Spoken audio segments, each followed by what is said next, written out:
जय हिंद दोस्तों। आज हम लोग बिहार बोर्ड क्लास 10th का सामाजिक विज्ञान में भूगोल यानी ज्योग्राफी का चैप्टर ग 1M1 में प्राणी संसाधन के कुछ इम्पोर्टेंट पॉइंट लेकर आए हैं, जो कहीं ना कहीं बिहार बोर्ड के दृष्टि से या यूपी बोर्ड की दृष्टि से बहुत ही महत्वपूर्ण साबित होंगे।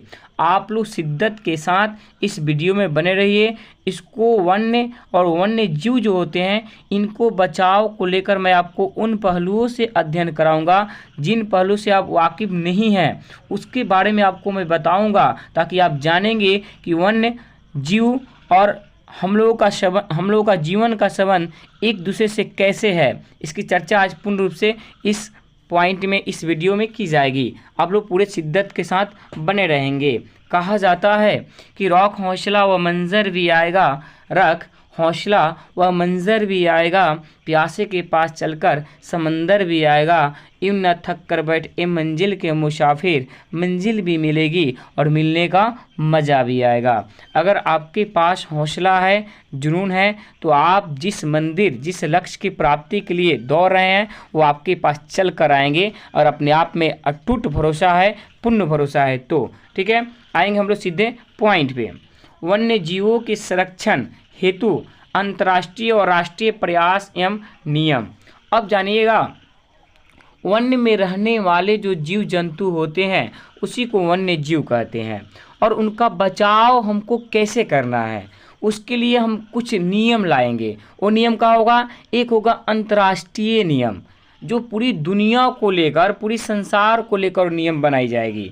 एक होगा राष्ट्रीय नियम, ये जो ओनली राष्ट्र के अंदर ये नियम कार्यरत रहेगा, ठीक है, जो नेशनल लेवल का होगा, और जो इंटरनेशनल लेवल का होगा ये पूरी दुनिया लेवल पे होगा, ठीक है। अभी हम जानेंगे अंतर्राष्ट्रीय नियम क्या होता है, अंतर्राष्ट्रीय प्रयास क्या है वन्य जीव को लेकर। सीधे कहेंगे, दो या दो से अधिक राष्ट्र समूहों के द्वारा वन्य जीवों का संरक्षण के लिए जो कानूनी प्रावधान बनाए गए हैं उसी को अंतर्राष्ट्रीय नियम या अंतर्राष्ट्रीय प्रयास कहा जाता है।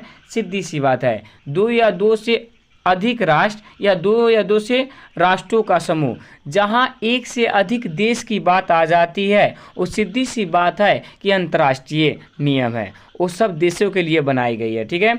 और जब दो देश आपस में वन्य जीव को संरक्षण के लेकर समझौता कर रहे हैं, तो समझ लेना कि अंतर्राष्ट्रीय समझौता है और अंतर्राष्ट्रीय नियम है वन्य जीव को बचाव को लेकर, जो रहना वन्य जीव के लिए हमारे जीवन में बहुत ही उपयोगी है, ठीक है। इसके लिए कुछ कन्वेंशन किए गए थे, जिस कन्वेंशन की मैं चर्चा पूर्ण रूप से करूँगा। पहला कन्वेंशन था 1968 में अफ्रीकी कन्वेंशन। बिहार बोर्ड क्लास 10 के लिए कतई जहर पॉइंट बनेगा। क्वेश्चन एक नंबरिया यहाँ से की जाती है। आपका क्वेश्चन नंबर होगा, मैं बता देना चाहूँगा, क्वेश्चन होगा आपका 10 नंबर कि प्राकृतिक संसाधनों के संरक्षण 1968 में कौन सा कन्वेंशन हुआ। तो सीधे कहेंगे अफ्रीकी कन्वेंशन। कब हुआ था भैया? 1968 में। क्यों हुआ था? तो प्राकृतिक संसाधनों के बचाव को लेकर, संरक्षण को लेकर। उसके बाद दूसरा हुआ था 1971 में, जिसे वेटलैंड्स कन्वेंशन कहा गया। एक किसके लिए हुआ था? तो प्रकृति के संरक्षण के बचाव को लेकर हुआ था। तीसरी बात आती है 1972 में विश्व प्राकृतिक एवं सांस्कृतिक धरोहर संरक्षण एवं रक्षा की अधिनियम। जो 1972 की बात आती है, तो स्टॉकहोम सम्मेलन जो 1972 में हुआ था स्वीडन की राजधानी में, तो यह 1972 के ही मुताबिक पूरी दुनिया में विश्व पर्यावरण दिवस 5 जून को मनाने की घोषणा भी की गई थी। इसका भी उद्देश्य था कि सांस्कृतिक धरोहर एवं संरक्षण की रक्षा अधिनियम के तौर पे वन्य जीवों का रक्षा प्रदान की जाए, ठीक है। चौथा आता है 2007 31 मई में नीदरलैंड के हेग नगर में संकटग्रस्त प्रजातियों को अंतर्राष्ट्रीय व्यापार पर प्रतिबंध लगाने के लिए बैठक किया गया। देखी जाती है कि 31 मई 2007 में पूरी दुनिया लेवल पे एक ऐसी संकट सामने आ जाता है, जिसमें नीदरलैंड हेग नगर में देखा जाए तो जितने भी संकटग्रस्त प्रजाति थे, उनके बचाव को लेकर जो अंतर्राष्ट्रीय लेवल व्यापार की जाती थी, उस पर पूर्ण रूप से प्रतिबंध लगा दिया गया था, ताकि कोई भी एक देश से अन्य देश में इसका व्यापार नहीं किया जाए। आप तो सीधे देख रहे हैं, आपके नज़र में आ रही है कि दिन प्रतिदिन प्रजातियों विलुप्त होते जा रहे हैं, बहुत सी जातियाँ जो संकटग्रस्त के सूची में आ रहे हैं। आप पढ़े होंगे एक्स सिटू इन सिटू जो होता है उसमें देखा जाए तो जो भी प्रजाति संकटग्रस्त में आने वाली है उसको सूची बनाई जाती है, उसको इन सिटू कहते हैं। एक्स सिटू क्या होता है, उसमें मानव अपने हाथ से उन जानवरों को रहने के लिए कृत्रिम आवास बनाते हैं, उसे एक्स सिटू कहते हैं। और इसी इन सिटू के मुताबिक रेड डाटा बुक भी जारी की जाती है, जो रेड डाटा बुक में उन्हीं प्रजातियों की चर्चा की जाती है जो दिखाई दे रहा है कि ये प्रतिदिन क्या हो रहा है, विलुप्त होते जा रहे हैं, कम होते जा रहे हैं, संकट के सामना कर रहे हैं। ठीक है, ये होता है आपका अंतर्राष्ट्रीय नियम किसके लेकर, तो वन्य जीव को बचाव को लेकर। अब जानेंगे राष्ट्रीय प्रयास एवं नियम, नेशनल लॉ। इसमें क्या होता है कि राष्ट्र के मतलब होता है कि एक देश के अंदर ये जो नियम रहेगा ओनली एक ही देश में होगा। जैसे मान लीजिए भारत हो गया, तो भारत के 28 राज्य 8 केंद्र शासित प्रदेश में ही नियम काम करेगा, अन्य देश में काम नहीं करेगा। नेपाल में नहीं करेगा, पाकिस्तान में नहीं करेगा, भूटान में नहीं करेगा, मलेशिया में नहीं करेगा, किसी देश में नहीं करेगा, एक ही करेगा, एक देश जो जिसका नाम है भारत। जिस देश के लिए जो भी कानून बनाई जाती है उस कानून को वह देश का राष्ट्रीय कानून कहा जाता है, जो एक ही देश के लिए कार्यरत होता है, याद रखेंगे। अब ऐसा थोड़ी ना होगा कि आप भारत के संविधान के मुताबिक पाकिस्तान को आप चलाएंगे, भारत के संविधान के हिसाब से जर्मनी को चलाएंगे, ऐसा कुछ नहीं है भैया। आपको भारत का संविधान है तो भारत को ही चला सकते हो उस संविधान से, अन्य देश को चलाने की प्रावधान नहीं है।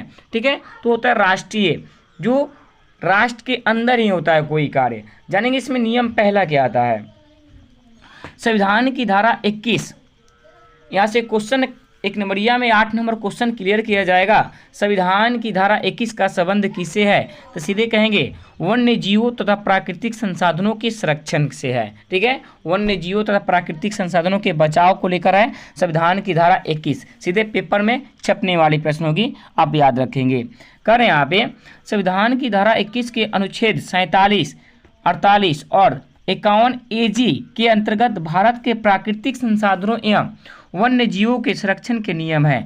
यानी संविधान की जो धारा 21 है उसमें अनुच्छेद 47 हो गया, अनुच्छेद 48 हो गया और अनुच्छेद 51 A में जी के अंतर्गत जो आता है, जितने भी प्राकृतिक और वन्य प्राणी होते हैं उनके बचाव करना बहुत ज़रूरी है। अगर आपके सामने गांव में कोई वन्य प्राणी का बचाव नहीं कर रहे हैं, उनको मार रहे हैं, तो आप इस संविधान के हिसाब से धारा 21 के अनुसार आप उन पे FIR कर सकते हैं। उस पर सरकार को लड़ना अपने आप में एक प्राथमिकता बनेगी। ठीक है, दूसरा पॉइंट है 1952 में भारतीय वन्य जीव बोर्ड तथा राज्य के स्तर पर अपने अपने बोर्डों का गठन किया गया। ठीक है, याद रखेंगे इंडियन वाइल्ड लाइफ बोर्ड, यानी जितने भी भारत में राज्य हैं अपने लिए एक राज्य स्तर पर बोर्ड बनाए ताकि वन्य जीव को बचाव किया जा सके, उनका संरक्षण किया जाए। सीधी सी क्वेश्चन बनेगा कि भारतीय वन्य जीव बोर्ड कब बना था, तो 1952 में सीधे पेपर में छपेगा, याद रखेंगे। तीसरा पॉइंट है 1972 में वन्य जीवों सुरक्षा नियमावली बनाई जाती है और 1980 में वन संरक्षण एक्ट एवं नियमावली बनाई जाती है। 1981 में वन संरक्षण कानूनी प्रावधान की जाती है और 1991 में वन्य जीव सुरक्षा नियमावली संशोधित एक्ट होता है। यानी जितने भी नियम बनाई जाती है कहीं ना कहीं वन्य के बचाव को लेकर और जीवों को बचाव को लेकर, याद रखेंगे। और 2002 में एक और नियम आता है जीव विविधता अधिनियम के अंतर्गत राज्य, जिला, प्रखंड, स्थानीय स्तर पर कमेटियों का गठन का प्रावधान तथा स्तर पर राज्य पशु पक्षी इत्यादि घोषित करने का प्रावधान, राष्ट्रीय स्तर पर बाघ को राष्ट्रीय जानवर एवं मयूर को राष्ट्रीय पक्षी घोषित किया गया है।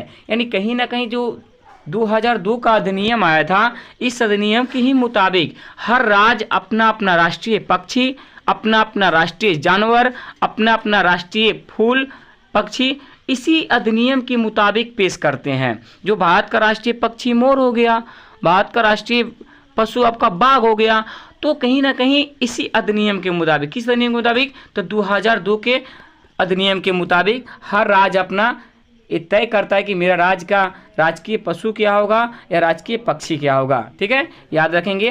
ये जो राज्य स्तर पर और जिला, प्रखंड, स्थानीय स्तर पर भी कमेटियाँ बनाई जाती है। ये कहीं ना कहीं बिहार बोर्ड के दृष्टि से आपके भविष्य को लेकर बहुत इंपॉर्टेंट पॉइंट होगा, सीधे पेपर में छपेगा। अगर आपको यह वीडियो अच्छा लगे तो प्लीज़ इसको लाइक कीजिए, सब्सक्राइब कीजिए और शेयर कीजिए।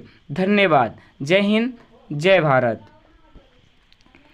कहीं डाल डाल पे चैन की चिड़िया करती है बसेरा, ओ भारत देश मेरा, ओ भारत देश।